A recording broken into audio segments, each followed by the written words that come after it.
കേൾക്കാമോ? കേൾക്കാം ആജി. ഹരേ കൃഷ്ണ.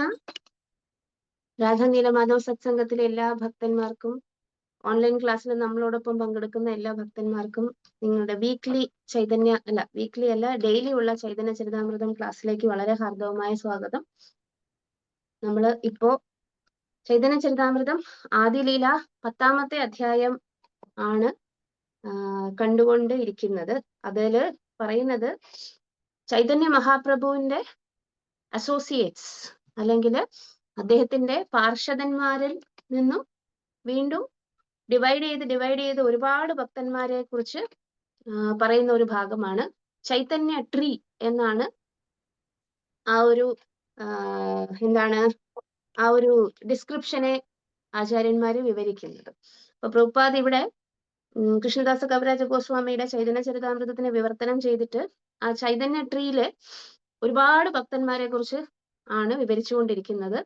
നമ്മള് ഈ മാസം കഴിഞ്ഞ ആഴ്ച ശനിയാഴ്ച ഒരു ക്ലാസ് എടുത്തത്, 2 ആഴ്ച മുന്നെയാണ് ഞാൻ ക്ലാസ് എടുത്തത്. അപ്പോൾ നമ്മൾ ആദ്യത്തെ ഒരു 10ഓ 12ഓ ശ്ലോകമാണ് കണ്ടത്. അതിനുശേഷം ഇന്ന് 84ാമത്തെ ശ്ലോകം. അതിനിടയ്ക്ക് ഒരുപാട് ഭക്തന്മാരെ കുറിച്ചുള്ള ഡിസ്ക്രിപ്ഷൻ വന്നു.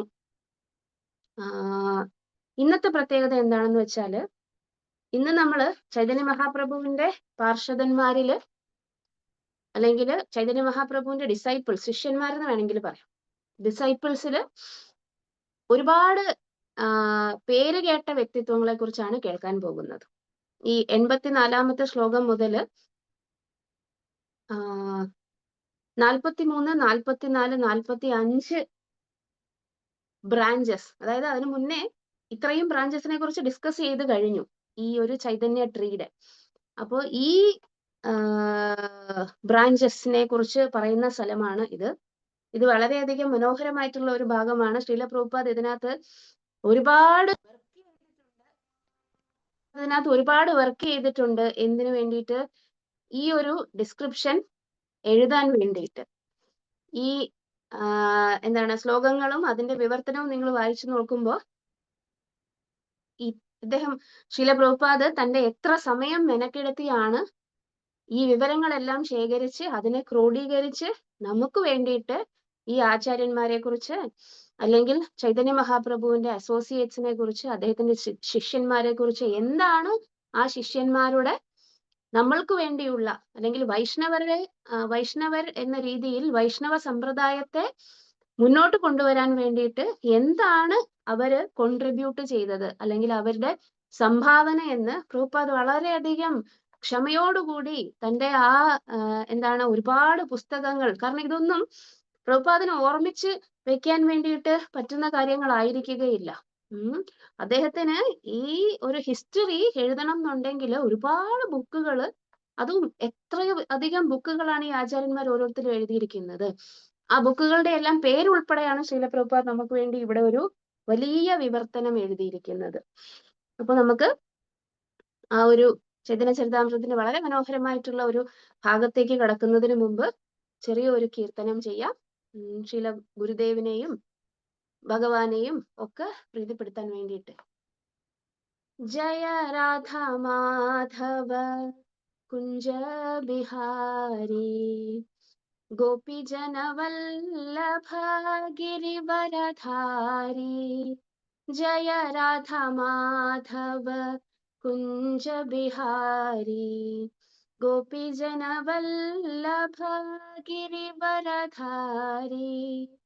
യശോദനന്ദന വ്രജ ജനരഞ്ജന യശോദാനന്ദന വ്രജ ജനരഞ്ജന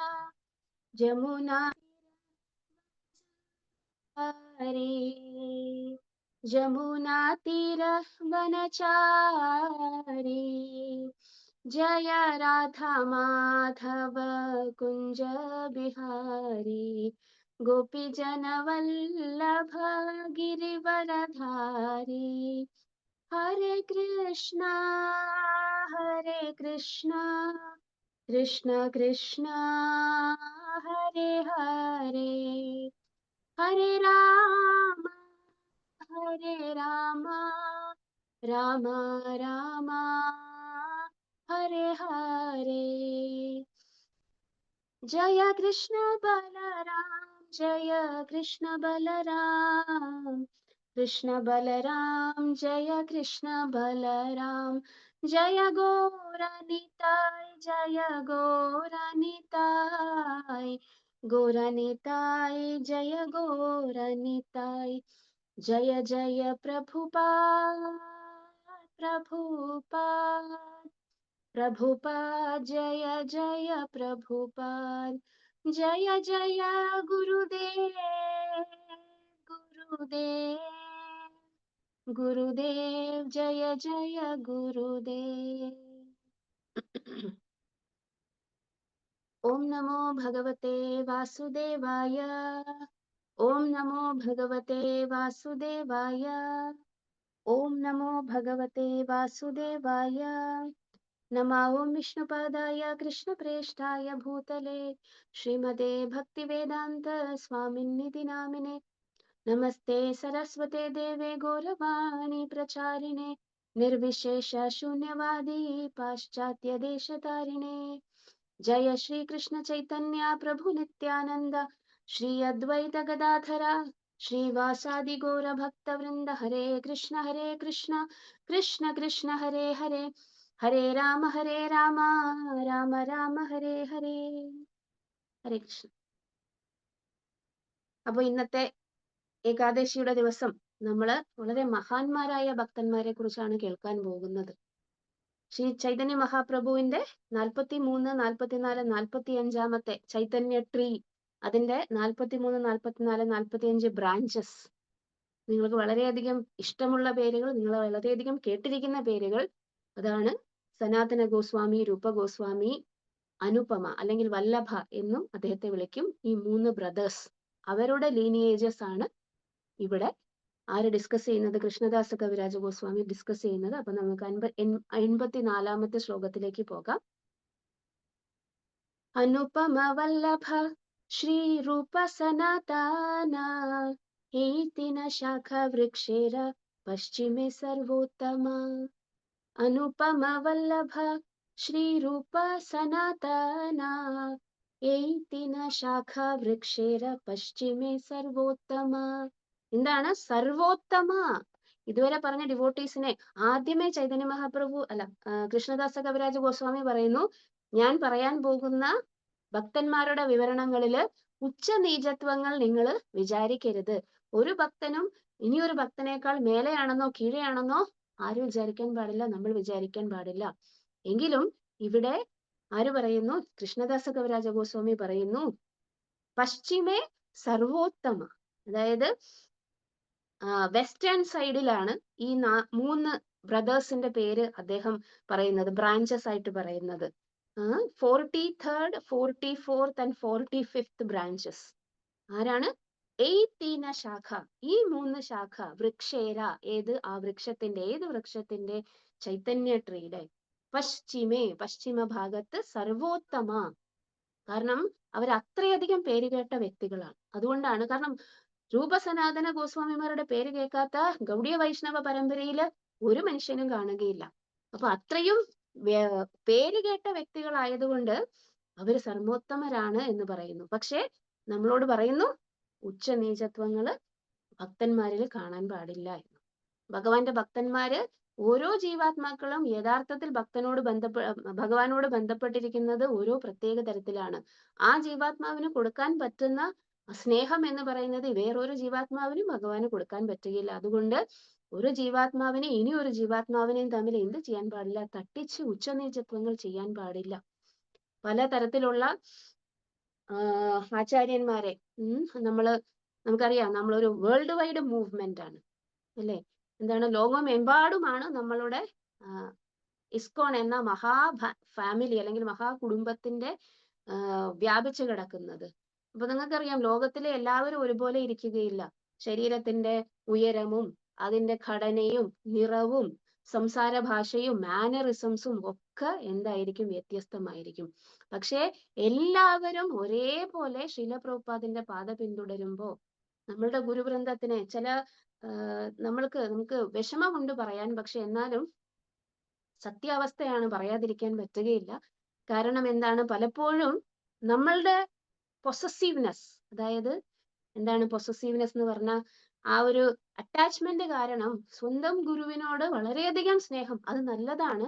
പക്ഷേ ആ ഒരു വൈഷ്ണവനോട് അത്രയധികം സ്നേഹമുള്ളത് കൊണ്ട് ഇനി ഒരാളെ ഇകഴ്ത്തി സംസാരിക്കണമെന്നോ ഇനി ഒരാളെ വെറുക്കണമെന്നോ അർത്ഥമില്ല. ഒരു ഭഗവത്ഗീതയിൽ നമ്മൾ കേട്ടിട്ടുണ്ട് അല്ലേ, വിദ്യാ വിനയ സമ്പന്നേ ബ്രാഹ്മണേ ഗവി ഹസ്തിനി ശുനീച്ച ഏവ സ്വപാകേച്ച പണ്ഡിത സമദർശിന എന്ന്. ഇത്രയധികം നമ്മൾ ചൈതന്യ ചരിതാമൃതം നമ്മൾ വായിക്കുന്നത്, ഭഗവത്ഗീത, ഭാഗവതം, ഇതെല്ലാം ഏകദേശം നമ്മൾ വായിച്ച് പ്രഭുപാദ് എന്താണ് അതിനകത്ത് പറഞ്ഞിരിക്കുന്നത് മനസ്സിലാക്കിയതിനു ശേഷമാണ്. ഇതൊരു പോസ്റ്റ് ഗ്രാജുവേറ്റ് സ്റ്റഡി എന്നാണ് പറയുന്നത്. അല്ല, Bhagavad Gita under graduate, Bhagavatam post graduate. ഇത് സൂപ്പർ, അതായത് സൂപ്പർ സ്പെഷ്യാലിറ്റി എന്നൊക്കെ നമ്മൾ പറയുന്ന പോലെ അതിനേക്കാട്ടിലും വലിയ ഒരു സ്റ്റഡിയാണ്. കാരണം ഇതില് വിവിധ തരം ഭക്തന്മാരുടെ ഭാവങ്ങളെ, അവരുടെ സ്വഭാവത്തെ ഒക്കെ നമുക്ക് പഠിക്കാൻ വേണ്ടിയിട്ട് ആര് തരികയാണ്, പ്രഭുപാദ് തന്നിരിക്കുകയാണ്. അപ്പോ ഇതിനകത്ത് പറയുന്ന ഉച്ചനീചത്വങ്ങൾ പാടില്ല എന്ന് പറയുന്നത് നമ്മൾ പലപ്പോഴും നമ്മളുടെ ജീവിതത്തിൽ അനുഭവിക്കുന്ന കാര്യമാണ്. അതായത് ഒരു ഡിസൈപ്പിളിന് അദ്ദേഹത്തിന്റെ ഗുരുവിനോട് ചാസ്റ്റിറ്റി അല്ലെങ്കിൽ പാതിവ്രത്യം ഉണ്ടായിരിക്കണം. എന്റെ സ്വന്തം എറ്റേണലി അല്ലെങ്കിൽ എന്നേക്കും അനശ്വരമായിട്ടും എന്റെ തന്നെയാണ് ആ ഗുരു എന്ന് അദ്ദേഹത്തിന് അറിയാം. പക്ഷെ അതിന്റെ അർത്ഥം ഇനിയുള്ള വൈഷ്ണവരെ, പ്രഭുപാദിന്റെ മറ്റു ഡിസൈപ്പിൾസിനെ, അവരുടെ ഭാഷ എന്താവട്ടെ, ശരീരത്തിന്റെ വർണ്ണം എന്താവട്ടെ, ആ ഭേദചിന്ത പാടില്ല. കാരണം ഗുരു ഇസ് ദ സെയിം. എല്ലാ ഗുരുക്കന്മാരും ഈ വൈഷ്ണവ പരമ്പരയിൽ വരുന്ന, ബ്രഹ്മമാധവ ഗൗഡിയ വൈഷ്ണവ സമ്പ്രദായത്തിൽ വരുന്ന എല്ലാ ഗുരുക്കന്മാരും എന്താണ് പഠിപ്പിക്കുന്നത്?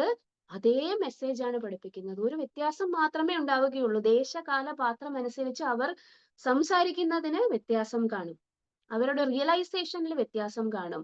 കാരണം അവരെല്ലാം ഓരോ വ്യക്തികളാണ്. പക്ഷെ അതിന്റെ അർത്ഥം ഒരാളെ പുകഴ്ത്താൻ വേണ്ടി ഇനി ഒരാളെ ഇകഴ്ത്തണമെന്ന് നിർബന്ധമില്ല.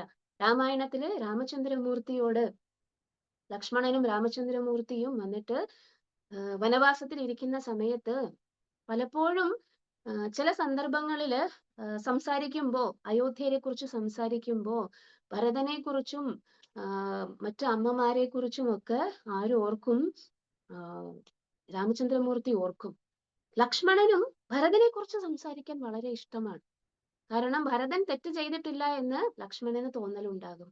പക്ഷെ എന്നിട്ടും അത്രയും വർഷങ്ങൾ, ഈ 14 വർഷങ്ങൾ സീതാമാതാവിനെ അപഹരിച്ച് രാവണൻ കൊണ്ടുപോയതിനു ശേഷം അവരെ തിരഞ്ഞു നടക്കുന്നതിനിടയിലും ഭരതനെ കുറിച്ച് അവർ സംസാരിക്കും. അപ്പോ ഭരതന്റെ മാതാവ് കൈകേയിയെ കുറിച്ച് ലക്ഷ്മണൻ അപ്പോഴും അക്സെപ്റ്റ് ചെയ്യാൻ പറ്റൂല. കാരണം രാമചന്ദ്രമൂർത്തി ആരാണ്? കൈകേയി ആണ് എന്നാണ് ലക്ഷ്മണൻ ഇപ്പോഴും ധരിച്ചിരിക്കുന്നത്. അതുകൊണ്ട് തന്നെ എന്താണ് സംഭവിക്കുക? ലക്ഷ്മണൻ ഭരതനെ പുകഴ്ത്തി പറയും. പക്ഷേ അടുത്ത നിമിഷം തന്നെ സ്വാഭാവികമായിട്ടും ലക്ഷ്മണന്റെ ആറ്റിറ്റ്യൂഡ് അല്ലെങ്കിൽ ലക്ഷ്മണന്റെ സ്വഭാവം എന്താണെന്ന് വെച്ചാൽ കൈകേയിയെ ഇകഴ്ത്താനുള്ള സ്വഭാവമാണ്. എങ്ങനെയാണ് അങ്ങനെ ഒരു അമ്മയ്ക്ക് അങ്ങനെ ഒരു മകൻ വന്നത് എന്ന് എനിക്ക് വിശ്വസിക്കാൻ പറ്റുന്നില്ല എന്നൊക്കെ പറയും. അപ്പൊ രാമചന്ദ്രമൂർത്തി പറയും, ഈ ഒരു ഇൻസ്ട്രക്ഷൻ നമ്മളുടെ ജീവിതത്തിലും വളരെയധികം ഇമ്പോർട്ടന്റ് ആണ്. ഇനി ഒരാളെ പുകഴ്ത്തുക നല്ലതാണ്, നല്ല കാര്യങ്ങൾ കാണുക നല്ലതാണ്, എല്ലാം നല്ലതാണ്. പക്ഷേ അതിനു വേണ്ടിയിട്ട് ഇനി ഒരാളെ ഇകഴ്ത്താൻ പാടില്ല. ഭക്തന്മാരിൽ വളരെയധികം ശ്രദ്ധിക്കേണ്ട ഒരു കാര്യമാണ്.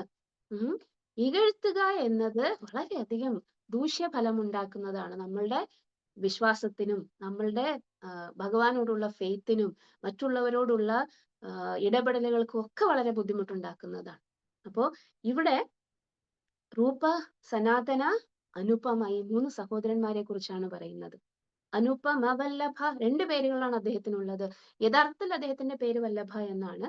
രൂപ, സനാതന, വല്ലഭ, ഇങ്ങനെ 3 ബ്രദേഴ്സ് ആണ്. നിങ്ങൾക്കറിയാം, വല്ലഭ നിങ്ങൾ കേട്ടിട്ടില്ലായിരിക്കും, പക്ഷെ ജീവഗോസ്വാമി എന്ന് കേട്ടിട്ടുണ്ടാവും. അദ്ദേഹത്തിന്റെ അച്ഛനാണ് വല്ലഭൻ. അപ്പോ ചൈതന്യ മഹാപ്രഭു ആണ് അനുപമ വല്ലഭ എന്ന് അദ്ദേഹത്തിന് പേര് കൊടുത്തത് തന്നെ. ഇവരെല്ലാവരും ഈ ഒരു പർപ്പോട്ട് എന്ന് പറയുന്നത് ശ്രീല പ്രഭുപാദ് എഴുതിയിട്ടുള്ളതിൽ ഒരു ലോങ് പർപ്പോർട്ടാണ്. ഇത് മുഴുവൻ വായിച്ച് നമുക്ക് എക്സ്പ്ലെയിൻ ചെയ്യാൻ വേണ്ടിയിട്ട് വളരെയധികം സമയം വേണം. അതുകൊണ്ട് അതിനകത്തുനിന്ന് ചെറിയ ചെറിയ നമുക്ക് ജീവിതത്തിൽ പ്രാവർത്തികമാക്കാനുള്ള ചില കാര്യങ്ങൾ നമ്മൾക്ക് കൂടുതൽ ആചാര്യന്മാരെ കുറിച്ച് മനസ്സിലാക്കാനുള്ള ചില കാര്യങ്ങൾ മാത്രം നമുക്ക് വായിക്കാം. അപ്പോ ഈ 3 സഹോദരന്മാരെ കുറിച്ച് പറയുന്നത് ഇവരാരാണ്? ഇവര് 3 അതായത് പ്രഭുപാദ് ഞാൻ നേരത്തെ പറഞ്ഞതുപോലെ വളരെയധികം കഷ്ടപ്പെട്ട് ഇവരുടെ എന്താണ് ശകാബ്ദം, അതായത് 12ാം ശതാബ്ദത്തിലേക്ക്, ഇപ്പൊ അവര് 1400 എന്ന് പറയുന്ന ആ ഒരു 1400 ആ ടൈമിലുള്ള കാര്യമാണ് ശ്രീല പ്രഭുപാദ് എവിടെ പറയുന്നത്, ഈ സഹോദരന്മാരെ കുറിച്ച്, സനാതന ഗോസ്വാമി, രൂപ അനുപമേനെ കുറിച്ച് പറയുന്നത്. എങ്കിലും അദ്ദേഹം അവരുടെ ലീനിയേജ് എവിടെ കൊണ്ടുപോകുന്നു? ആ 1200 വരെ, 12ാം ശതാബ്ദത്തില് ഇവരുടെ great grand father, great great grand father, great grand father, grand father and father, ഇത്രയും പേരുടെ പേരുകൾ വളരെ എന്താണ് വളരെ അത്ഭുതാവഹമായിട്ട് പ്രഭുപാദ് ഇവിടെ പറയുന്നത്. കാരണം എന്താണ്? ഇത് ആധികാരികമാണ് എന്ന് നമ്മൾക്ക് മനസ്സിലാക്കാൻ വേണ്ടിയിട്ടാണ്. പ്രഭുപാദ് തോന്നുന്നത് പോലെ എഴുതി വച്ചിരിക്കുകയല്ല ചൈതന്യ ചരിതാമൃതം, അല്ലെങ്കിൽ കൃഷ്ണദാസ കവിരാജ ഗോസ്വാമി തന്റെ ഭാവനയിൽ നിന്നും എഴുതി വച്ചിരിക്കുന്ന കാര്യമൊന്നുമല്ല. ചൈതന്യ മഹാപ്രഭു എന്താണോ മെസ്സേജ് തന്നിരിക്കുന്നത് അതേപോലെ അദ്ദേഹം അത് പല ഭക്തന്മാരിൽ നിന്നും കളക്ട് ചെയ്ത് എഴുതിയിരിക്കുന്നതാണ് ചൈതന്യ ചരിതാമൃതം. അതിന്റെ ആധികാരികത വ്യക്തമാക്കാൻ വേണ്ടിയിട്ടാണ് ഇത്രയധികം കഷ്ടപ്പെട്ട് ശില പ്രഭുപാദ് ഈ ലീനിയേജിനെ മേലേക്ക് ട്രേസ് ചെയ്തു പോകുന്നത്, അതായത് തെരഞ്ഞു പിടിച്ചു പോകുന്നത്. എന്നിട്ട് പറയുകയാണ്, അങ്ങനെ ജീവിച്ചിരുന്ന ആ ഒരു കുടുംബത്തിൽ, അതായത് അവര് ഈ മുസ്ലിം രാജാക്കന്മാരുടെ സഹായികളായിട്ട് പ്രവർത്തിച്ചിരിക്കുന്നത് കൊണ്ട് സാധാരണ അവർക്ക് അവരുടെ കുടുംബ പേരിനോടൊപ്പം മല്ലിക് എന്ന ഒരു പേരും കൂടി, വിളിപ്പേരും കൂടി ഇവർ ചാർത്തി കൊടുത്തു. ആര്? മുസ്ലിം രാജാക്കന്മാര് ചാർത്തി കൊടുത്തു. അതിന്റെ അർത്ഥം അവര് എന്താണ്? സോറി, അവര് വന്നിട്ട്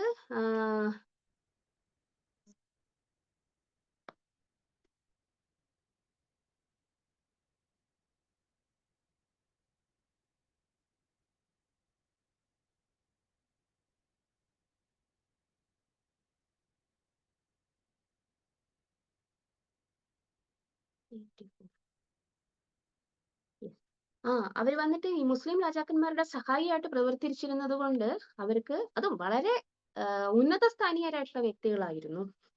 അങ്ങനെ കുമാരദേവ് എന്ന് പറയുന്ന ആ അച്ഛന്റെ 3 പുത്രന്മാരെ കുറിച്ചാണ് ഇവിടെ സനാതന ഗോസ്വാമി, രൂപ ഗോസ്വാമി, അവരുടെ പേരുകൾ വേറെയാണ്, ഗോസ്വാമിമാരുടെ പേരുകൾ, പൂർവാശ്രമത്തിലെ പേരുകൾ വേറെയാണ്.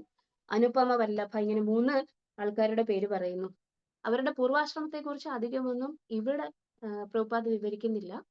അത് ഇനി വരുന്ന ഭാഗങ്ങളിൽ മധ്യലീലയിലും മറ്റും വളരെ ഡീറ്റെയിൽഡ് ആയിട്ട് വിവരിക്കുന്നത് കൊണ്ട് ഇവിടെ അധികം വിവരിക്കുന്നില്ല. ഇവർ വന്നിട്ട് അത്രയധികം ചൈതന്യ മഹാപ്രഭുവിന്റെ വളരെ പ്രിയപ്പെട്ട അസോസിയേറ്റ്സ് ആയിരുന്നു, ഡിസൈപ്പിൾസ് ആയിരുന്നു.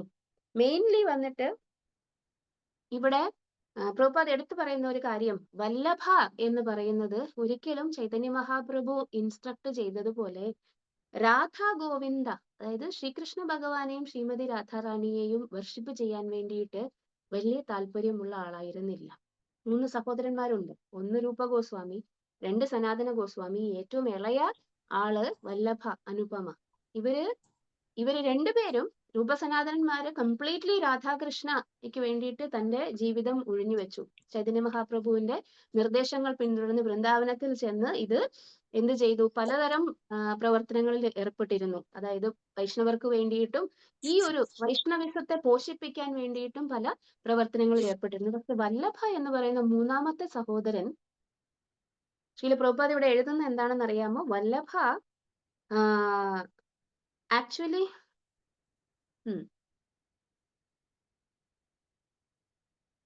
നമുക്ക് ആ പാരഗ്രാഫിലേക്ക് ഒന്ന് പോവാം.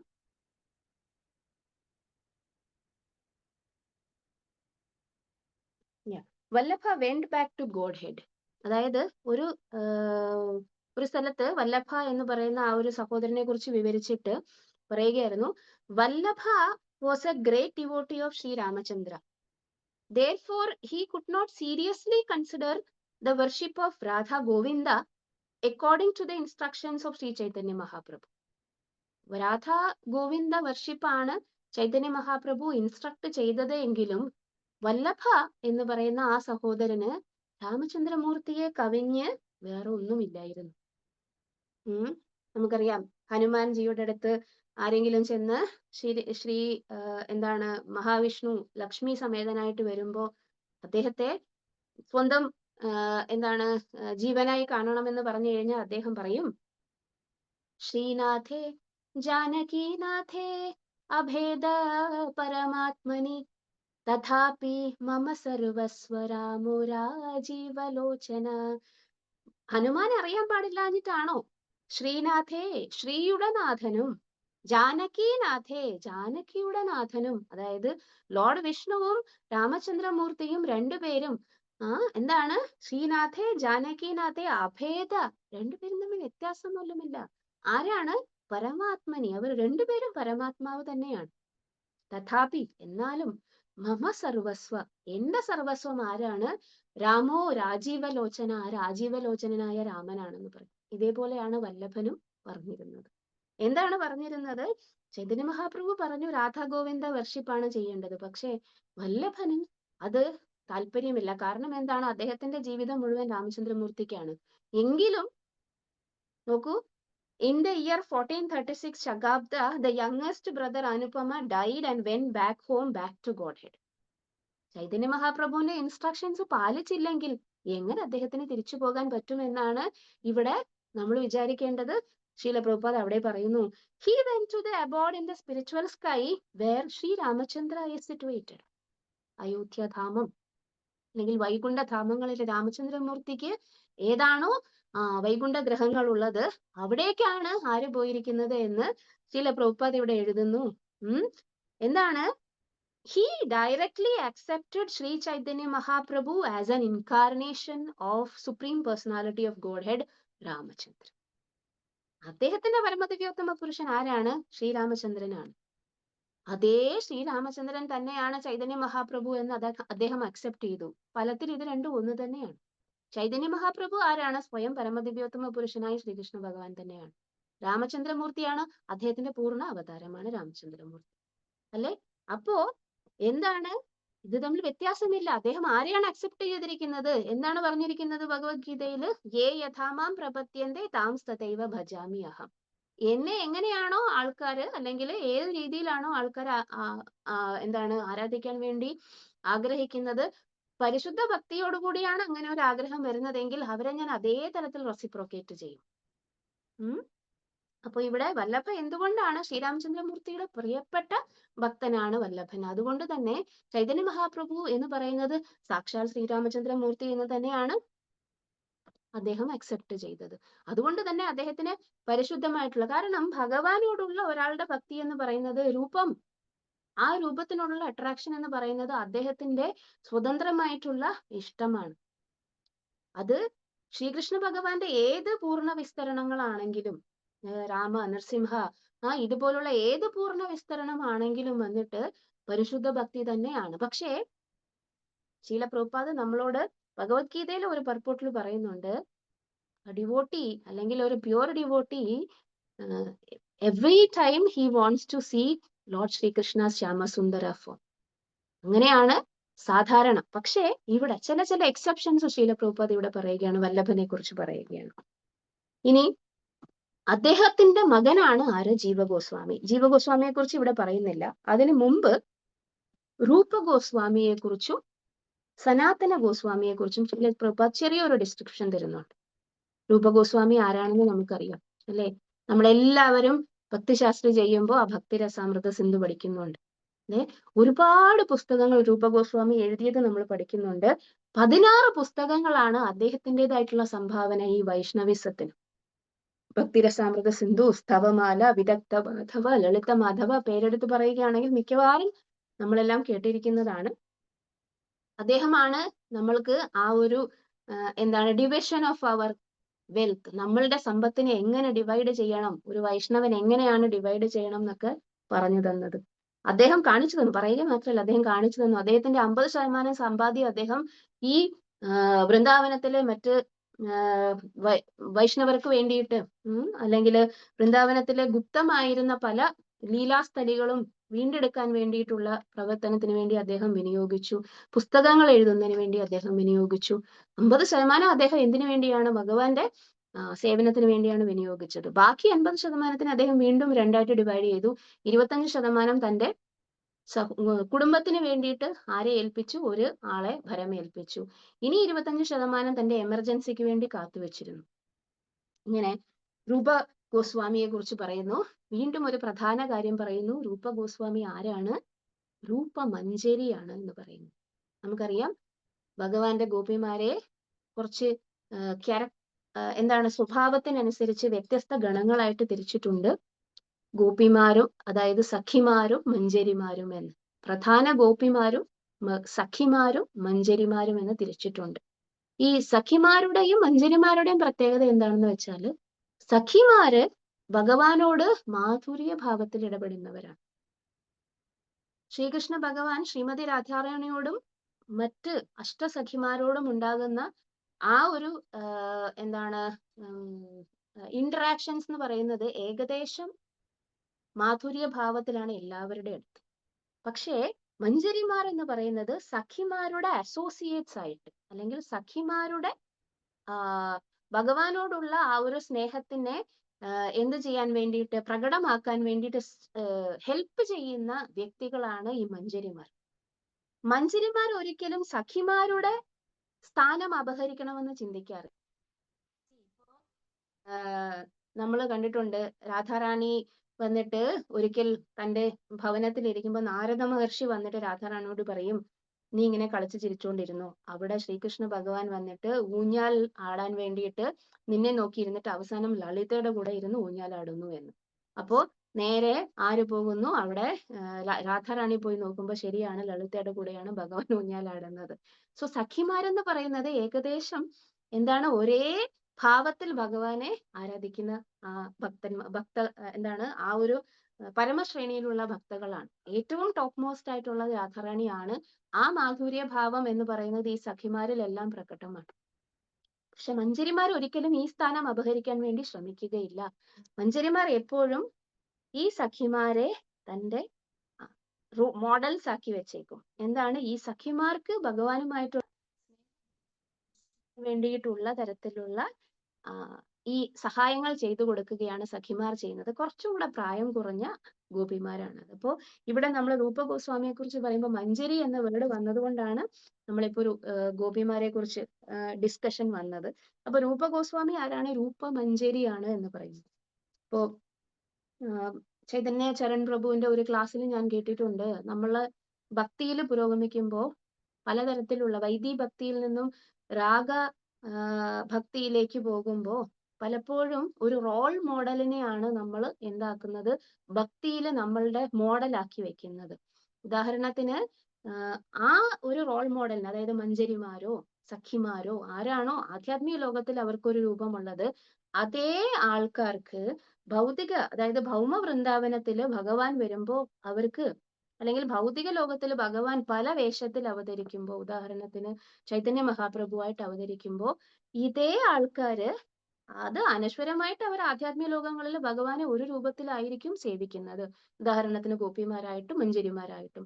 പക്ഷേ ഭൗതിക ലോകത്തിൽ ശ്രീകൃഷ്ണ ഭഗവാൻ ചൈതന്യ മഹാപ്രഭുവായിട്ട് വരുമ്പോൾ സെയിം വ്യക്തികൾ ഇതുപോലെ അദ്ദേഹത്തിന്റെ ശിഷ്യന്മാരും പാർഷദന്മാരും ഒക്കെ ആയിട്ട് വരാറുണ്ട്. അപ്പോ നമ്മൾ വൈദിഭക്തി ചെയ്യുന്ന ആൾക്കാര് ഇങ്ങനെ രണ്ട് വ്യക്തികളെ പരിചയമുണ്ട്. അതായത് നമുക്ക് രൂപഗോസ്വാമി എന്ന രീതിയിൽ പരിചയമുണ്ട്, ആചാര്യൻ രൂപഗോസ്വാമി ചൈതന്യ മഹാപ്രഭുവിന്റെ ഡിസൈപ്പിൾ എന്ന രീതിയിൽ പരിചയമുണ്ട്. പിന്നെ ആരുമായി പരിചയമുണ്ട്? രൂപഗോസ്വാമിയെ രൂപമഞ്ചരിയായും പരിചയമുണ്ട്. വൈദിഭക്തി ചെയ്യുന്ന ഒരു ഭക്തൻ ഒരിക്കലും രൂപഗോസ്വാമിയെ രൂപമഞ്ചരി ആയിട്ട് റോൾ മോഡൽ ആക്കി എടുക്കുകയില്ല, രൂപഗോസ്വാമി ആയിട്ട് മാത്രമേ എടുക്കുകയുള്ളൂ. കാരണം എന്താണ്? വൈദിഭക്തി എന്ന് പറയുന്നത്, സാധനാ ഭക്തി എന്ന് പറയുന്നത് ഡെവലപ്പ് ചെയ്ത് വരുന്ന സമയത്ത് ഒരിക്കലും ഈ മാധുര്യ ഭാവത്തെയോ അല്ലെങ്കിൽ അങ്ങനെയുള്ള ഹയർ ആയിട്ടുള്ള പ്രേമ ഈ രീതിയിലുള്ള കാര്യങ്ങളെ ഒന്നും നമ്മൾക്ക് പ്രാക്ടിക്കലായിട്ട് അപ്ലൈ ചെയ്യാൻ പറ്റുകയില്ല, അല്ലെങ്കിൽ നമുക്ക് പറ്റില്ല. കാരണം നമ്മളുടെ ലെവൽ അതല്ല. അവിടെ രൂപഗോസ്വാമി ചെയ്തതുപോലെ കൃഷ്ണാവബോധം എങ്ങനെയാണ് 24 മണിക്കൂറും പ്രാവർത്തികമാക്കേണ്ടത് എന്ന് അദ്ദേഹത്തിൽ നിന്ന്, രൂപഗോസ്വാമി എന്ന അദ്ദേഹത്തിന്റെ ആ ഒരു രൂപത്തിൽ നിന്നാണ്, അല്ലെങ്കിൽ ആ ഒരു ഭാവത്തിൽ നിന്നാണ് നമ്മൾ ആ രൂപഗോസ്വാമിയുടെ ആ ഒരു ഭാവത്തിനെയാണ് അനുകരിക്കേണ്ടത്. അല്ലാതെ, അല്ലെങ്കിൽ ഫോളോ ചെയ്യാൻ അനുകരിക്കുകയല്ല, ഫോളോ ചെയ്യാൻ ശ്രമിക്കേണ്ടത്. അല്ലാതെ രൂപമഞ്ജരി എന്ന് പറയുന്ന ആ ഒരു ഗോപിയുടെ ഭഗവാനോടുള്ള സ്നേഹത്തെ അല്ല എന്ത് ചെയ്യാൻ ശ്രമിക്കേണ്ടത്, ഫോളോ ചെയ്യാൻ ശ്രമിക്കേണ്ടത്. അത് കുറച്ചും കൂടെ ഡെവലപ്പ് ചെയ്ത് നമ്മൾ അനർത്ഥങ്ങളെല്ലാം മാറിക്കഴിഞ്ഞ് ഭക്തിയുടെ ഉന്നത തലങ്ങളിലേക്ക് എത്തുമ്പോൾ സ്വാഭാവികമായിട്ടും നമ്മൾക്ക് രാഗ അനുഗ ഭക്തി എന്ന് പറയുന്ന ഒരു ഫേസ് ഉണ്ട്. നിങ്ങൾ ഭക്തിശാസ്ത്രി പഠിക്കുമ്പോൾ ഇങ്ങനത്തെ ഫേസുകളെ കുറിച്ച് കേൾക്കും. രാഗ വൈദി ഭക്തി, സാധന ഭക്തി, രാഗ അനുഗ ഭക്തി, രാഗ ആത്മിക എന്ന് പറഞ്ഞ പല പേരുകളും കേൾക്കും. ഇതില് ഒരു ജീവാത്മാവിന് രാഗ അനുഗ വരെ എത്താം. രാഗ ആത്മിക എറ്റേണലി ഭഗവാന്റെ അസോസിയേറ്റ്സ് ആണ്. നന്ദ മഹാരാജാവ്, യശോദ മാത, ഇവരെല്ലാവരും രാഗ ആത്മിക ഭക്തന്മാരാണ്. അവര് ഭഗവാനെ അവരുടെ ആത്മാവായി കണ്ടു നടക്കുന്ന ആൾക്കാരാണ്. അവരെ റീപ്ലേസ് ചെയ്യാൻ ആർക്കും പറ്റുകയില്ല. രാഗ അനുഗ ഭക്തി വരെ ആർക്ക് പോസിബിൾ ആണ്? ഒരു സാധകന് പോസിബിൾ ആണ്. അപ്പൊ ഇതാണ് രൂപഗോസ്വാമി. മഞ്ജരി ആരാണ്, സഖി ആരാണെന്നൊക്കെ പറയാൻ കാരണം ഇവിടെയാണ്. രൂപഗോസ്വാമി ഒരു വലിയ സ്കോളറാണ്, അതായത് പണ്ഡിതനായിട്ടുള്ള വ്യക്തിയാണ്. അത് വൈഷ്ണവിസത്തില് അദ്ദേഹം വഴിയാണ് ചൈതന്യ മഹാപ്രഭു എന്ത് ചെയ്തിരിക്കുന്നത്, ഇത്രയധികം വൈഷ്ണവ ലിറ്ററേച്ചേഴ്സ് വന്നിട്ട് അദ്ദേഹം ചൈതന്യ മഹാപ്രഭു ശിശാഷ്ടകം എന്ന് പറയുന്ന ആ ഒരു പദ്യം മാത്രമേ സ്വയമായിട്ട് അദ്ദേഹം വൈഷ്ണവർക്ക് വേണ്ടിയിട്ട് സംഭാവന ചെയ്തിട്ടുള്ളൂ. അദ്ദേഹത്തിന്റെ ജീവിതത്തിൽ നിന്നും ബാക്കിയുള്ള അസോസിയേറ്റ്സും അദ്ദേഹത്തിന്റെ ഡിസൈപ്പിൾസുമാണ് എന്ത് നമ്മൾക്ക് വേണ്ടിയിട്ട് ബാക്കിയുള്ള വൈഷ്ണവ ലിറ്ററേച്ചേഴ്സ് എല്ലാം ഒരുപാട് അനേകം വൈഷ്ണവ ലിറ്ററേച്ചേഴ്സ് ഉണ്ട്. നമുക്കൊന്നും വായിച്ചു തീർക്കാൻ പറ്റാത്ത വൈഷ്ണവ ലിറ്ററേച്ചേഴ്സ് ആണ്. ഒന്നും വിഷമിക്കേണ്ട, അതൊന്നും തപ്പി കണ്ടുപിടിച്ച് വായിക്കാനും പോകണ്ട. അതെല്ലാം സംക്ഷിപ്തമായിട്ട് നമുക്ക് വേണ്ടിയിട്ട് ശ്രീല പ്രഭുപാദ് ഇവിടെ എഴുതി വെച്ചിട്ടുണ്ട്. അപ്പോ ഇതിനകത്ത് അദ്ദേഹം 16 പുസ്തകങ്ങളുടെ പേര് എടുത്തു പറയുന്നുണ്ട്.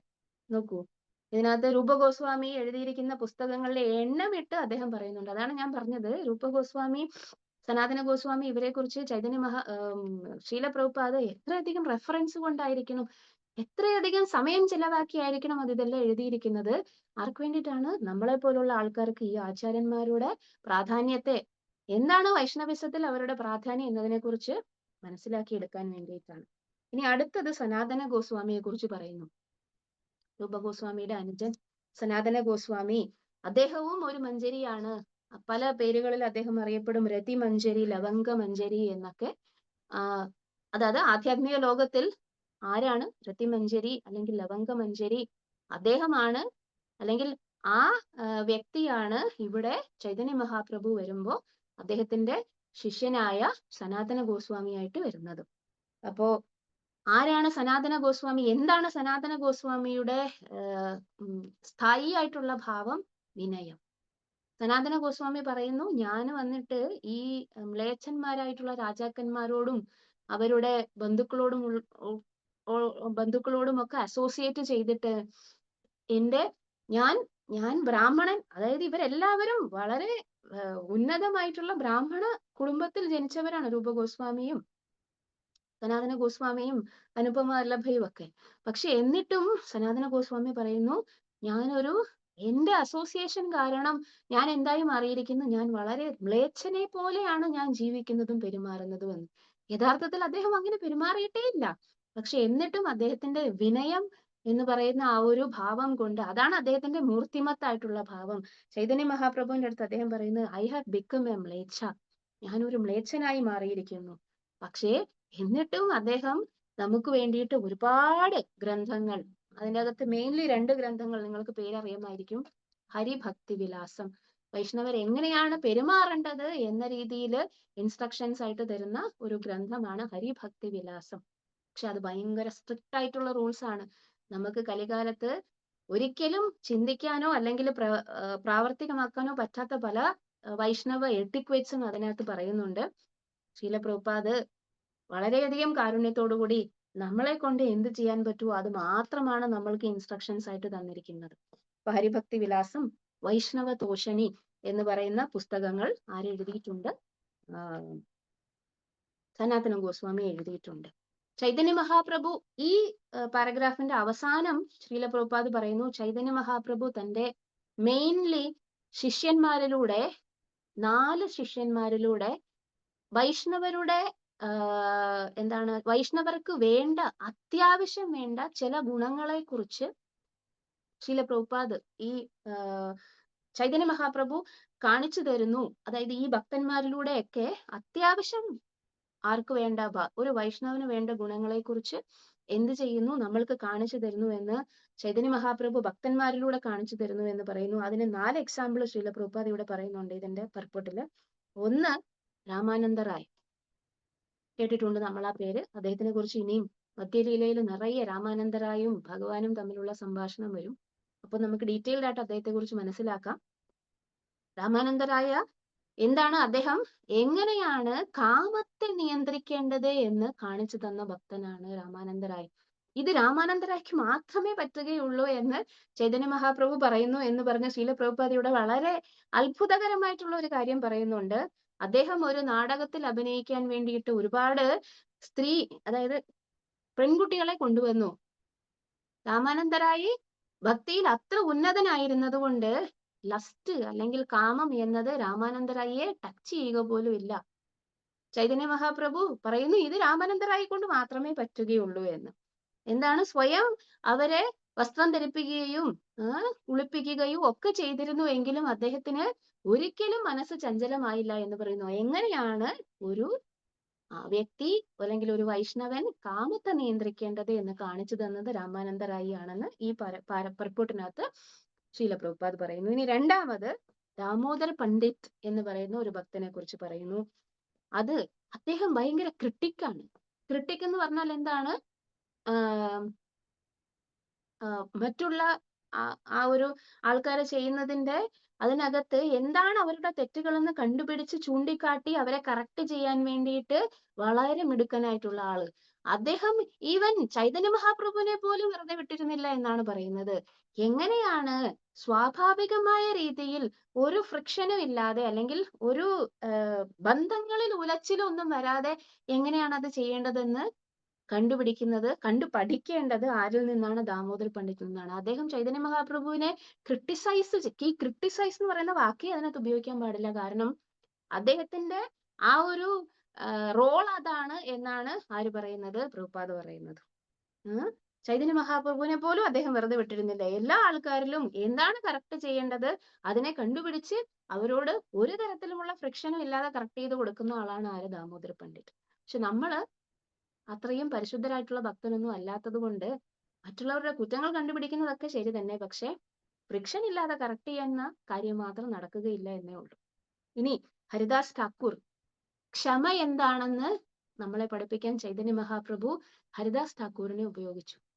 എങ്ങനെയാണ് ഹരിദാസ് ഠാക്കൂർ ഈ 27, 28 മാർക്കറ്റ് പ്ലേസിൽ വെച്ച് അത്രയധികം തന്റെ ദേഹത്ത് ഉപദ്രവം ഏറ്റുവെങ്കിലും ഹരിനാമത്തിനെ മുറുകെ പിടിച്ചുകൊണ്ട് എങ്ങനെയാണ് ഒരു വ്യക്തി മുന്നോട്ട് പോകുന്നത് എന്ന് ആര് കാണിച്ചു തന്നു, ഹരിദാസ് ഠാക്കൂർ കാണിച്ചു തന്നു എന്ന് ചൈതന്യ മഹാപ്രഭു അദ്ദേഹത്തിന്റെ ശിഷ്യന്മാരിൽ കൂടെ അല്ലെങ്കിൽ അദ്ദേഹത്തിന്റെ അസോസിയേറ്റ്സിൽ കൂടെ കാണിച്ചു തരുന്നത് എങ്ങനെയാണ്. ഇനി നമ്മൾ പറയുന്ന വ്യക്തി ആരാണ്, സനാതന ഗോസ്വാമി. അദ്ദേഹം എന്തിന്റെയാണ്, വിനയത്തിന്റെ മൂർത്തിമത് ഭാവമാണ് എന്ന് പറയുന്നു. എങ്ങനെ വിനയമായിരിക്കണം എന്ന് സനാതന ഗോസ്വാമി നമ്മളെ പഠിപ്പിച്ചിരിക്കുന്നു എന്ന്. സനാതന ഗോസ്വാമി ചൈതന്യ മഹാപ്രഭുവിന്റെ മുന്നിൽ ചെന്നിട്ട് തന്റെ ശരീരം എന്ന് പറയുന്നത് അത്രയധികം അൺടച്ചബിൾ ആണ്, എന്നെ തൊടാനേ പാടില്ല ഭഗവാൻ, ആലിംഗനം ചെയ്യാൻ വരികയാണ് ആര്, ചൈതന്യ മഹാപ്രഭു. സനാതന ഗോസ്വാമി മാറിപ്പോവുകയാണ്, എന്നെ തൊടാൻ പാടില്ല പ്രഭു, കാരണം എന്റെ ശരീരം അത്രയ്ക്ക് മ്ലേച്ഛമാണ്. ചൈതന്യ മഹാപ്രഭു പറയുന്നത് നിന്റെ ശരീരമല്ല എന്റെ ശരീരമാണ്. എന്നിട്ട് അദ്ദേഹത്തെ ആലിംഗനം ചെയ്യുന്നു.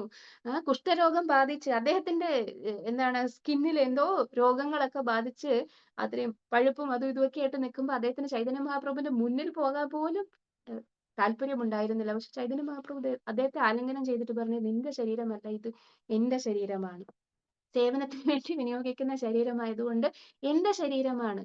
എന്താണ് നമ്മൾ മനസ്സിലാക്കേണ്ടത്? അതെ, എന്റെ ശരീരമാണ് ഇത് തന്നെ, ശരിയാണ്. ഞാനെന്ന ജീവാത്മാവാണ് ഈ ശരീരത്തിന്റെ ഇപ്പോഴത്തെ അവകാശി. പക്ഷെ ഇത് ആരുടെ ശരീരമാണ്? ഭഗവാന്റെ സേവനത്തിന് വേണ്ടി ഉപയോഗിക്കേണ്ട ശരീരമാണ്.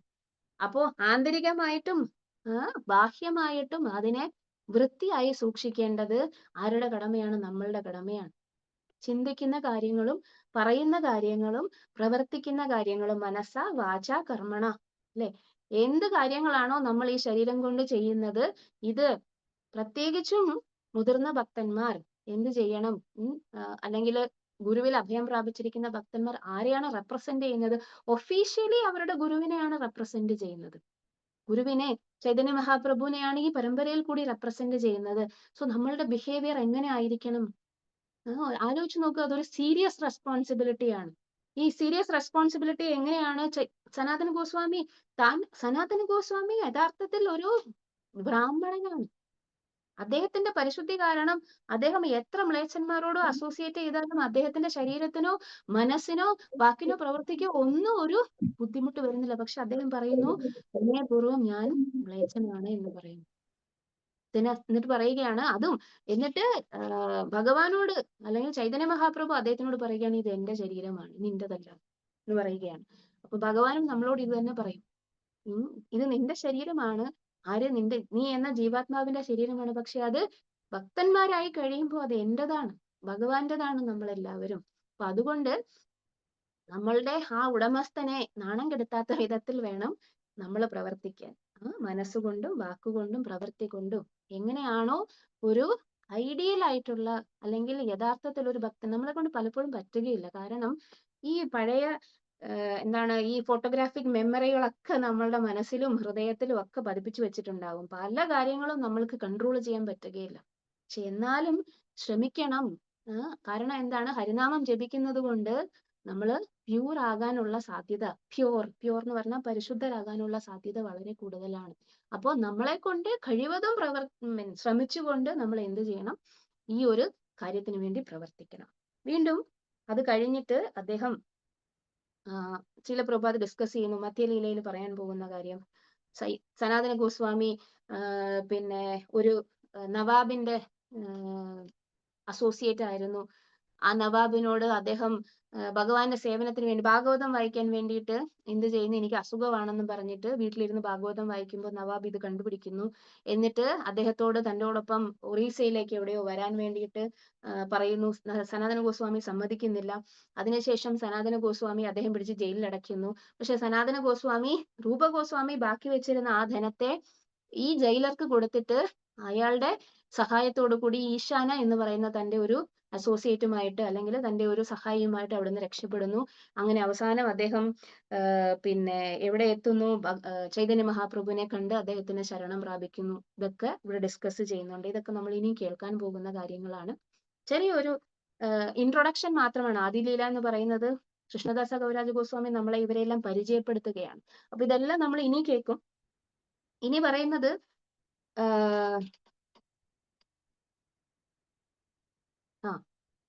അടുത്ത ശ്ലോകം 85-ാമത്തെ ശ്ലോകത്തില് അദ്ദേഹം കൃഷ്ണദാസ കവിരാജ ഗോസ്വാമി പറയുന്നു, താണ്ഡ്രമധ്യേ രൂപ സനാതന ബടാ ശാഖ അനുപമ ജീവ രാജേന്ദ്രാതി ഉപശാഖ. താണ്ഡ്രമധ്യേ രൂപ സനാതന ബടാ ശാഖ അനുപമ ജീവ രാജേന്ദ്രാദി ഉപശാഖ. ഇവരുടെ ഉപശാഖകളെ കുറിച്ച് പറയുന്നു. ഏറ്റവും ഇമ്പോർട്ടന്റ് ആയിട്ടുള്ള ശാഖ, ആ വൈഷ്ണവിസത്തിനെ പോഷിപ്പിക്കാൻ വേണ്ടിയിട്ട് ഏറ്റവും കൂടുതൽ കോൺട്രിബ്യൂഷൻ നടത്തിയ 2 പേര് രൂപ സനാതനാണ്. ബടാ ശാഖ, അനുപമ ജീവ രാജേന്ദ്ര ആദി ഉപശാഖ. അതിന്റെ ബ്രാഞ്ചസ് ആയിട്ട് വീണ്ടും അവരുടെ ഇൻസ്ട്രക്ഷൻസ് അനുസരിച്ച് ഇളയ സഹോദരനായ അനുപമ, അദ്ദേഹത്തിന്റെ മകനായ ജീവ ഗോസ്വാമി, രാജേന്ദ്ര ആദി രാജേന്ദ്ര പോലെയുള്ള അടുത്ത ആൾക്കാരെ കുറിച്ച് ഡിസ്കസ് ചെയ്യുന്നുണ്ട്. ഇവരെയൊക്കെ നമുക്ക് പരിചയപ്പെടുത്തുന്നുണ്ട്. ഇവിടെയാണ് ജീവ ഗോസ്വാമിയെ കുറിച്ച് ശീല പ്രഭുപാദ് പർപ്പട്ടിൽ എഴുതുന്നത്. ജീവ ഗോസ്വാമിയും വൈഷ്ണവിസത്തില് നമ്മളുടെ ആചാര്യന്മാരുടെ വളരെ പ്രധാനപ്പെട്ട സ്ഥാനം വഹിക്കുന്ന ഒരു വ്യക്തിയാണ്. അനുപമ വല്ലഭയുടെ പുത്രൻ വിലാസമഞ്ജരി ഗോപി. രൂപമഞ്ജരി ആരാണ്? രൂപ ഗോസ്വാമി. പിന്നെ സനാതന ഗോസ്വാമി ഹൃതിമഞ്ജരി അല്ലെങ്കിൽ ലവംഗമഞ്ജരി. പിന്നെ ഇപ്പൊ നമ്മൾ ആരെ കുറിച്ച് പറയുന്നു? വിലാസമഞ്ജരി ഗോപി. ആര്? ജീവ ഗോസ്വാമി. അദ്ദേഹത്തിന്റെ കോൺട്രിബ്യൂഷൻ എത്രയാണ്? 25ഓളം പുസ്തകങ്ങൾ. ചമ്പു കേട്ടിട്ടുണ്ടാവും അല്ലേ? ഗോപാല ചമ്പു എന്നൊക്കെ പറയുന്ന പുസ്തകങ്ങൾ വളരെ മനോഹരമായിട്ട് ഭഗവാന്റെ ലീലകൾ, വൃന്ദാവന ലീലകളെ കുറിച്ച് വിവരിച്ചിരിക്കുന്ന പുസ്തകങ്ങളാണ്. ഇതെല്ലാം വന്നിട്ട് ഇമാജിനേഷൻ ഒന്നുമല്ല, അവരെല്ലാം വെളിവാക്കപ്പെട്ട, കാരണം ഇതെല്ലാം മഞ്ജരിമാരാണ്. അവർക്ക് യഥാർത്ഥത്തിൽ ഈ ലീലകളിലെല്ലാം അവർ പങ്കെടുത്ത ആൾക്കാരാണ്. അതുകൊണ്ട് തന്നെ അവർ പറയുന്ന കാര്യങ്ങൾ അല്ലെങ്കിൽ ആ ലീലകൾ എന്ന് പറയുന്നത് അവരുടെ വിജ്ഞാനമാണ്. നമ്മൾ നമ്മൾ ആ ലീലകളിൽ ഇല്ലാത്തത് കൊണ്ട് എന്ത് പറ്റും, നമ്മൾക്ക് ഇത് വായിച്ചു നോക്കുമ്പോൾ ഇത് ഉണ്ടോ ഇല്ലയോ എന്നൊക്കെ സംശയം തോന്നും. പക്ഷേ മഞ്ചരിമാർക്കും ഗോപിമാർക്കും രൂപഗോസ്വാമി, സനാതന ഗോസ്വാമി, ജീവഗോസ്വാമി ഇവർക്കൊന്നും ആ സംശയമില്ല. കാരണം എന്താണ്, അതിനകത്ത് ഓൾറെഡി പങ്കെടുത്തിരിക്കുന്ന ആൾക്കാരാണ്. അവരുടെ യഥാർത്ഥ സ്വരൂപത്തിൽ അവർ ഈ മഞ്ചരിമാരാണ്. ഭഗവാനോടൊപ്പം എന്നെന്നും വൃന്ദാവനത്തിൽ ഈ ലീലകളിൽ പങ്കെടുക്കുന്ന ആൾക്കാരായതുകൊണ്ട് അതിനെ ഡിസ്ക്രൈബ് ചെയ്യാൻ വേണ്ടിയിട്ട് അവർക്ക് ബുദ്ധിമുട്ടൊന്നുമില്ല. പക്ഷെ മനസ്സിലാക്കാൻ നമുക്കേ ഉള്ളു ബുദ്ധിമുട്ട്. പിന്നെ ചമ്പു അതുപോലുള്ള ഗ്രന്ഥങ്ങളുണ്ട്. അദ്ദേഹം ആണ് രാധാ ദാമോദർ ടെമ്പിൾ എസ്റ്റാബ്ലിഷ് ചെയ്തതെന്ന് പ്രഭുപാദ ഇവിടെ പറയുന്നു. ഒരു പ്രത്യേകത, കൃഷ്ണദാസ കവിരാജ ഗോസ്വാമി ചൈതന്യ ചരിതാമൃത എഴുതുമ്പോ ജീവഗോസ്വാമി പ്രസന്റ് ആയിരുന്നു, അല്ലെങ്കിൽ ജീവഗോസ്വാമി അവിടെ ആ ഒരു സമയത്ത് സന്നിഹിതനായിരുന്നു എന്നല്ല, അദ്ദേഹത്തിന്റെ കാലത്താണ് ജീവഗോസ്വാമി ഉണ്ടായിരുന്നത് എന്ന്. കാരണം രൂപസനാതനെക്കാട്ടിലും അവരുടെ അനുജന്റെ മകനാണ്. അതുകൊണ്ട് തന്നെ അദ്ദേഹം ചെറിയ ആളാണ്. സോ കൃഷ്ണദാസ കവിരാജ ഗോസ്വാമി ചൈതന്യ ചരിതാമൃതം പ്രിപ്പയർ ചെയ്യുമ്പോൾ ആരുണ്ട്? ജീവഗോസ്വാമി ഉണ്ട്. ജീവഗോസ്വാമിക്കെതിരെ 3 അക്യൂസേഷൻസ് ഉണ്ട് എന്നാണ് പറയുന്നത്. അതും കൂടി പറഞ്ഞിട്ട് നമുക്ക് നിർത്താം. അക്യൂസേഷൻസ് എന്ന് പറഞ്ഞാൽ എന്താണ്? കുറ്റം. ആരാണ് ഈ കുറ്റം പറയുന്നത് ജീവഗോസ്വാമിനെ? സഹജീയ. ആരാണ് സഹജീയ?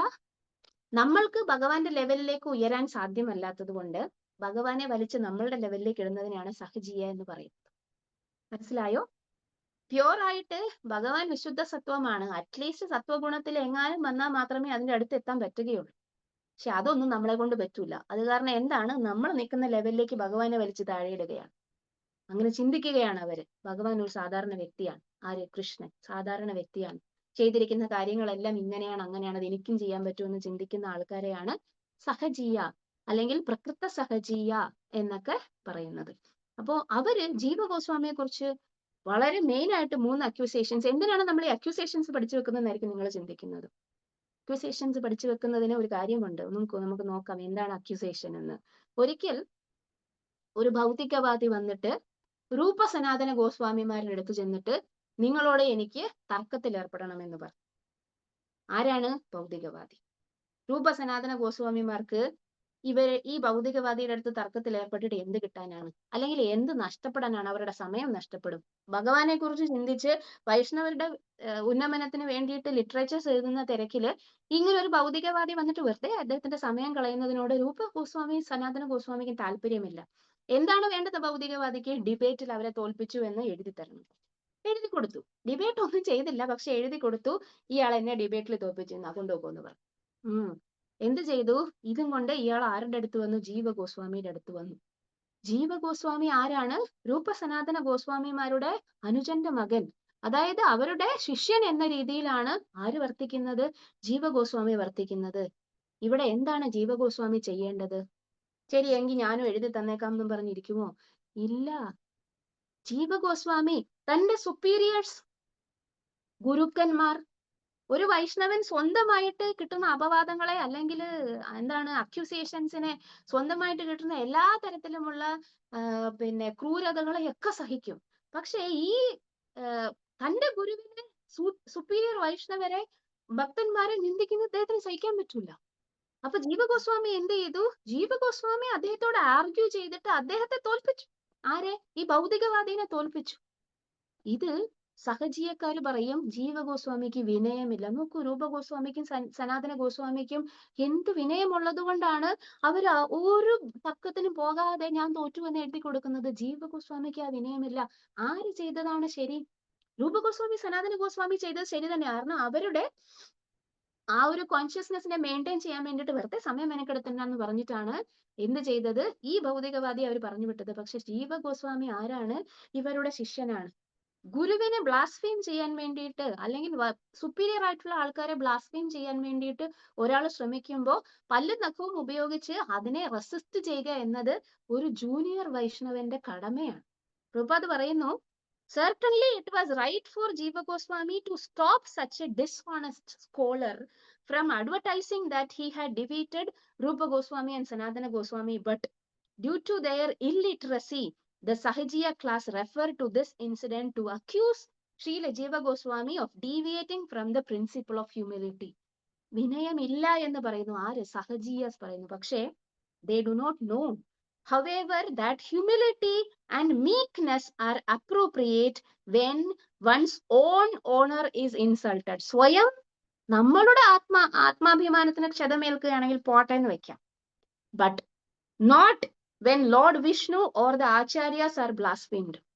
ഭഗവാനോ ആചാര്യന്മാരോ സുപ്പീരിയേഴ്സോ ബ്ലാസ്ഫീം ചെയ്യപ്പെടുന്ന അവസ്ഥ വന്നു കഴിഞ്ഞാൽ ഒരു ഭക്തൻ വെറുതെ നോക്കി നിൽക്കത്തില്ല. അതിനെ തടയാൻ വേണ്ടിയിട്ട് എന്തും ചെയ്യണം. എന്നാലേ അയാൾക്ക് ആ ഒരു സുപ്പീരിയറിനോടുള്ള സ്നേഹത്തെ പരീക്ഷിക്കാൻ പറ്റുകയുള്ളൂ. അതെ. So in such cases one should not be humble and meek, but must act. പ്രവർത്തിച്ചേ പറ്റുകയുള്ളൂ. എങ്ങനെ പ്രവർത്തിക്കണം? അവിടെ പോയി അയാളെ കത്തികൊണ്ട് കൂത്തുകയോ അല്ലെങ്കിൽ തോക്കെടുത്ത് വെടിവെക്കുകയോ ഒന്നും അല്ല ചെയ്യേണ്ടത്.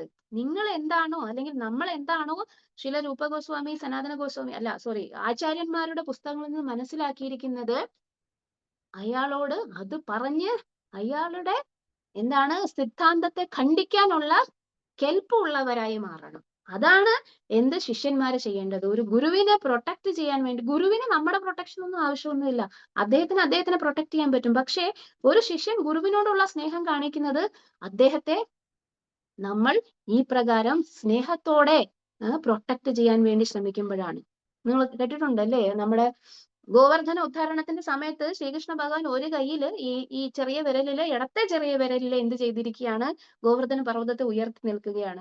ഗോപന്മാരെല്ലാരും കൂടെ വന്നിട്ട് അതിന്റെ അടിയില് കുത്തി കമ്പ് കുത്തിക്കൊണ്ടിരിക്കുകയാണ്. അവരുടെ കമ്പിന്റെ ബലത്തിലാണോ ഈ ഗോവർദ്ധന പർവ്വതം നിൽക്കുന്നത്? അല്ല, ശ്രീകൃഷ്ണ ഭഗവാനാണ് ഗോവർദ്ധന പർവ്വതത്തെ തന്റെ കയ്യിൽ താങ്ങി നിർത്തുന്നത്. പക്ഷെ ഈ ഗോപന്മാർ എന്ത് വിചാരിക്കുന്നു? അയ്യോ, അവന്റെ കൈ ക്ഷീണിച്ചാൽ, എന്റെ കൂട്ടുകാരനാണ്, അത്രയും വലിയ പർവ്വതത്തെ ഉയർത്തി നിർത്താനൊന്നും അവനെ കൊണ്ട് പറ്റില്ല, അവൻ ചെറിയ കുട്ടിയാണ്, 7 വയസ്സുള്ള കുട്ടി, അതുകൊണ്ട് എന്ത് ചെയ്യും? അവന് ക്ഷീണിക്കും, അതുകൊണ്ട് ഞങ്ങൾ അവനെ ഹെൽപ്പ് ചെയ്യും. യഥാർത്ഥത്തിൽ ഭഗവാനെ ഇതിനെ പ്രൊട്ടക്ട് ചെയ്യാൻ, അല്ലെങ്കിൽ ഭഗവാൻ അവരെ പ്രൊട്ടക്ട് ചെയ്യാൻ വേണ്ടി ശ്രമിക്കുകയാണ്, ഇവര് ഭഗവാനെ പ്രൊട്ടക്ട് ചെയ്യാൻ വേണ്ടി ശ്രമിക്കുകയാണ്. ഇതാണ് ഗുരുവും ശിഷ്യനും തമ്മിലുള്ള ബന്ധം. നമ്മളും ആലോചിക്കണം. നമ്മൾ കേൾക്കും പലപ്പോഴും നമ്മളുടെ സീനിയേഴ്സിനെ കുറിച്ച്, അടുത്ത അറിയാവുന്ന ഭക്തന്മാരെ കുറിച്ച് പലരും അപവാദം പ്രചരിപ്പിക്കുന്നതും അതും ഇതുമൊക്കെ നമ്മൾ കേൾക്കും. റെസ്പോൺസിബിൾ ആയിട്ടുള്ള ഒരു ഭക്തൻ ആ കേൾക്കുന്നതിനെ വെറുതെ കേട്ടിട്ട് വിടുകയല്ല ചെയ്യുന്നത്. റെസ്പോൺസിബിൾ ആയിട്ടുള്ള ഭക്തൻ അയാളെ മനസ്സിലാക്കാൻ ശ്രമിക്കും, താങ്കൾ ചെയ്യുന്നത് തെറ്റാണ്, വൈഷ്ണവ അപരാധം എന്ന് പറയുന്നത് തെറ്റാണ് എന്ന് മനസ്സിലാക്കിക്കും. ഇതാണ് ജീവഗോസ്വാമി ഇവിടെ ചെയ്തത്. അപ്പൊ നമുക്ക് നമ്മളുടെ സമയം അവസാനിച്ചിരിക്കുന്നു, ഓവർ ടൈം ആയി നമ്മള്. എന്നാലും ഈ ഒരു 2 ശ്ലോകങ്ങളെ നമ്മൾ ഇന്ന് എടുത്തുള്ളൂ എങ്കിലും വളരെയധികം കാര്യങ്ങൾ നമ്മൾ ഇതിനകത്ത് നിന്ന് ശ്രീല പ്രഭുപാദിന്റെ വലിയ പർപ്പസ് ഒക്കെ നമ്മൾ പഠിച്ചു. ഇനി അടുത്ത ശനിയാഴ്ച നമുക്ക് വേറെ ഒരു ക്ലാസ്സിൽ കണ്ടുമുട്ടാം. ഹരേ കൃഷ്ണ. ഹരേ കൃഷ്ണ. താങ്ക് യു മാജി. ഹരേ കൃഷ്ണ. ഹരേ കൃഷ്ണ. ആർക്കെങ്കിലും വളരെ അരച്ച് കലക്കി ഇങ്ങനെ എടുത്ത് തന്നു കഴിയുമ്പം കഴിക്കാൻ നല്ല എളുപ്പമുണ്ട് മാതാജി. അതേപോലെ വലിയ പെർഫെക്റ്റ് മുഴുവൻ മാതാജി ഇങ്ങനെ പഠിച്ച് ഇങ്ങനെ പറഞ്ഞു തരുമ്പോഴത്തേക്കും വളരെ നന്ദി മാതാജി. Thank you. ഹരേ കൃഷ്ണ. മാതാജി ഗംഭീരം, സൂപ്പർ. വളരെ വളരെ ഗംഭീര ക്ലാസ് മാതാജി, ഗംഭീര ക്ലാസ് മാതാജി.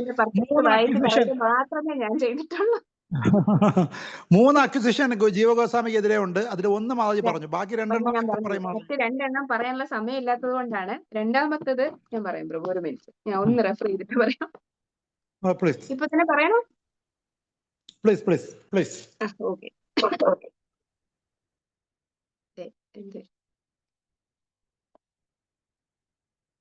ഇതുവരെ പറഞ്ഞപ്പോഴേക്കും സമയം തീർന്നത് കൊണ്ടാണ്, സോറി, എന്റെ ലാപ്ടോപ്പ് ഓൺ ആവുന്നില്ല ബ്രോ.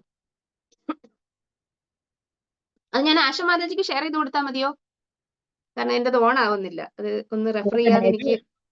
അത് മതി മാതാജി. അതല്ലാതെ അടുത്ത ശനിയാഴ്ച എടുക്കുമ്പോൾ ഈ 3 ഒന്നുകൂടെ ഒന്ന് പറഞ്ഞാൽ മറ്റുള്ളവർക്കും കൂടെ ഉപകാരപ്പെടും. ഓക്കെ മാതാജി, അടുത്ത ആഴ്ച. അപ്പോഴേക്കും ചിലപ്പോ ഈ ചാപ്റ്റർ തീരും. അല്ല, എന്നാലും അതിന്റെ ഇടയിലൂടെ ഈ ഒരു കാര്യം എടുത്ത് ഒന്ന് മാതാജി സംസാരിച്ചാൽ മതി. കാരണം എല്ലാവർക്കും ഒരു ക്യൂരിയോസിറ്റി ഉണ്ട്, എന്താണ് 3 എന്തോ ഞങ്ങൾക്കും അത് അറിയണം എന്ന് ആഗ്രഹം ഉണ്ടെന്ന് രണ്ട് അക്യൂസിഷൻ ശരി, ഞാൻ അടുത്ത അത് പറയാം. സെക്കൻഡ് ഓർമ്മിപ്പിക്കാം. എന്റെ അടുത്ത ആഴ്ച ലാപ്ടോപ്പിന്റെ ചാർജർ കൂടെ തീർന്നു. എനിക്ക് ആ വേഴ്സ് കിട്ടണില്ല, അതുകൊണ്ടാണ്. എന്റെ മൊബൈൽ ഇവിടെ തന്നെ ഇരിപ്പുണ്ട്, വേഴ്സ് കിട്ടുന്നില്ല. മാതാജി അടുത്ത ആഴ്ച ക്ലാസ് എടുക്കുമ്പോൾ ഇതും കൂടെ ചേർത്ത് സംസാരിച്ചാൽ മതി. ഓക്കെ മാതാജി, പറയാം. ദയവായി പ്ലീസ്. ഹരേ കൃഷ്ണ. പ്രണാം സുമ. നല്ല ക്ലാസ്, നന്നായി Mataji. Hare Krishna, Hare Krishna. Thank you. Hare Krishna. Asha Mataji. Oh, yes, Maji. Hare Krishna. Close it, Maji. Thank you, Maji. Thank you so much. Hare Krishna.